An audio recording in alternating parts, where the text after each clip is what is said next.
आदरणीय सभी को नमस्कार। आज दो पुस्तकों का लोकार्पण हुआ। एक तो धरा से गगन तक द्वितीय, और ये बाल गीत संग्रह करनी है तुमसे कुछ बात। वास्तव में बहुत दिन पहले वंदना का एक फोन आया, बोले सर मुझे आपसे मिलना है। मैंने कहा आ जाओ। आई, इतनी सरल सहज अपनी रचनाएं कुछ लेकर के आई थी। बोले सर ये मेरी बाल गीत हैं, मैं इन्हें प्रकाशित करना चाहती हूँ। ठीक है, हमसे जो मुंह पड़ेगा बन पड़ेगा करेंगे। काफी प्रयत्न के बाद पहली बार तो इसकी पांडुलिपि हमने अकादमी में जमा करी। 3 महीने इंतजार करने के बाद पता चला कि पांडुलिपि खो गई। पांडुलिपि खो गई। खैर वो प्रक्रिया लंबी चली, पांडुलिपि दोबारा दी गई। हालांकि ये अकादमी के अनुदान से, उनकी अनुमति से ये पुस्तक प्रकाशित है। सबसे बड़ी बात तो यह है कि गीत लिखना, गजल लिखना या बिंब प्रतीकों के सहारे अपनी बात को, अपने शब्दों को अच्छी तरह से उसमें पिरो करके प्रस्तुत करना बड़ा सहज है, कोई कर सकता है। लेकिन एक कवि बिल्कुल बच्चे के स्तर पर उतर करके उसकी भाषा में उसे समझ में आए इस तरह की बात कविता के माध्यम से कहे, ये बड़ा मुश्किल काम होता है। ये सबके बस की बात नहीं है। आदरणीय कल्पना गौली जी यहाँ बैठी हैं, सुनील कुमार जी बैठे हैं, आप सब लोग बड़े विद्वान व्यक्ति हैं, ये जानते हैं और बहुत अच्छी तरह समझ सकते हैं। मैं भी अध्यापक रहा हूँ।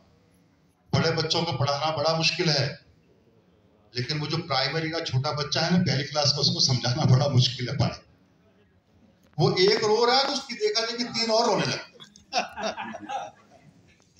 ऐसी स्थिति में बाल गीत लिखना, और ऐसे बाल गीत लिखना जो उनके काम आए, संज्ञा, सर्वनाम, क्रिया, विशेषण या जो नए तथ्य हैं उनसे जुड़े हुए, उनकी समझ में आए, उनको अच्छा लगे और वो उस बाल गीत को गुनगुनाएं, गाएं। ऐसे बाल गीत लिखना यकीनन बहुत मुश्किल है। और आज के समय में मैं ये मानता हूं कि पूरे देश में बाल गीत या बाल साहित्य बहुत कम है, लगभग न के बराबर है। एक महिला का, एक विदुषी का यहाँ तक पहुंचना बिना उसके घर के संभव नहीं है, बिना उसके घर वालों के सहयोग के संभव नहीं है। वंदना जिस घर से आती है वो एक संयुक्त परिवार है साहब, और उनके जेठ जी यहाँ अशोक पंचाल जी यहाँ बैठे हुए हैं। उनका इतना सहयोग है, पूरे घर का इतना सहयोग है कि वो ये सब काम कर पाती है। विद्यालय जाना, अपना काम करना, घर का काम करना। कल ये सारे पैकेट बनाने थे तो वंदना ने फोटो पाट के मुझे मोबाइल किया, अशोक जी कर रहे हैं। मैंने देखा, मेरा अशोक जी लगे हुए थे। इतना सहयोग, एक संयुक्त परिवार में आज के समय में इतना सहयोग करना अपने घर की बहू को, ये बहुत बड़ी बात है। एक बार जोरदार तालियां उस घर के लिए, उस परिवार के लिए, उन सदस्यों के लिए जो इस तरह से सहयोग करती है। बहुत बहुत बधाई वंदना जी को, वो इसी तरह से अपने काम में आगे बढ़ते रहें और आने वाले समय में भी उनके संग्रह आते रहें। अभी तो एक और संग्रह शायद है, क्या नाम है उसका? वो इसके पहले भी एक संग्रह आ चुका है, उम्मीद के सुमन खिलने दो। वो उसके लिए भी बहुत बहुत बधाई, बहुत बहुत